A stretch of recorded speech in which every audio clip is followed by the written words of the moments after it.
back. We are joined by Garrett with the Treelancers to learn about why tree care matters. Thank you so much for joining us today. Thanks for having me, you guys. Yes. Appreciate it. So walk us through, why does tree care matter? Well, you know, trees are a big investment. It takes a long time to grow a tree, you know, to mature, and then from there you want to make sure it's in good structural health, so it's not going to lose a big branch or something, or have, you know, excessive dieback, or, you know, be in poor health where it's going to be fighting pests or disease, and you know, so. Tell us about the Treelancers. That's your company? Yeah, so the Treelancers, this is my company. We started here in 2025. We're based out of Kato, and we serve, you know, all of South Central Minnesota here. So we offer, you know, trimming, removals, stump grinding, as well as, you know, then just risk assessment on your trees, and, you know, tell you about the health of them. So. What do you wish people knew about tree care? Honestly, that you'll save a lot of money if you start sooner rather than later. A lot of people, you know, you look at a branch, you think, oh, it's not that big, it's not that long, it's pretty far from the house, so you give it a long time, but then down the road it's going to cost you more money because it's bigger branch, more foliage on the tree, etc. And, you know, if you catch it earlier, you can prune the tree to have better structure and grow around your objects, your houses, etc. So then you don't have to come back and do extensive work later. For sure. Why did you become an arborist? I became an arborist just because, you know, I feel like a lot of tree guys, you know, they just know how to cut them down. It's great and it's very important because it's a dangerous job, but I wanted to take that next step and make sure I knew about, you know, the health, biology, anatomy of trees and shrubs and stuff. So, you know, you don't have to just show up to every tree and be like, let's take it out, you know. Let's try and see what we can do to preserve this tree, because like I said, they're an investment. It takes a long time to get a fully healthy tree.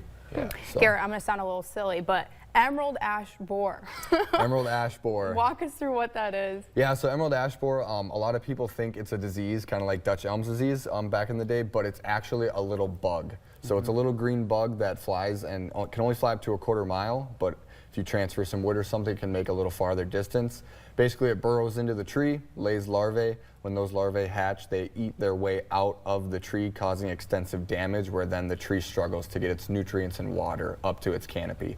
So you'll see extensive dieback, a lot of blonding, thinning of the canopy, you know, woodpecker activity and stuff. And without either treatment to, you know, prevent the bug from doing the damage, or just removing the tree, then, you know, it's gonna die. And this is something that's new. This isn't something that we've learned how to solve yet. Yeah, it's new. It was confirmed in Mankato in December of 2023, so we've known about it for sure since then, but I mean, it was, you know, in the other counties surrounding confirmed, you know, even sooner. So it's something that, we've been dealing with for a while, but they just haven't really been able to figure it out.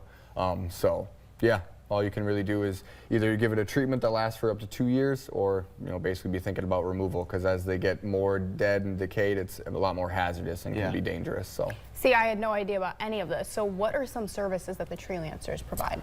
We could give you, you know, removal, trimming, stump grinding, pest assessment, you know, and then just risk assessment. Come take a look at your trees and tell you, you know, what health they're in and stuff like that. So. For sure. So say somebody wanted to plant some trees, right? What would your advice be for someone who's looking to maybe spruce up their yard, whether it's with deciduous or coniferous trees? Yeah, I would say first thing you want to do is just look up, there's a book from the USDA, you know, United States Department of Agriculture, that will give you everything you need to know about planting, because the most important thing is making sure you have the hole right, untangling the roots, and then watering in that first year. So there's a lot, isn't there? Yeah, a lot that goes with it. So Garrett, if people want to reach you, how can they do so? If people want to reach out to us, they can find us on Facebook, Google, and, you know, reach to us through email or phone. So. Wonderful. Perfect. Thank you so much for joining us today. Yeah, thank you. Thank you so much, Garrett.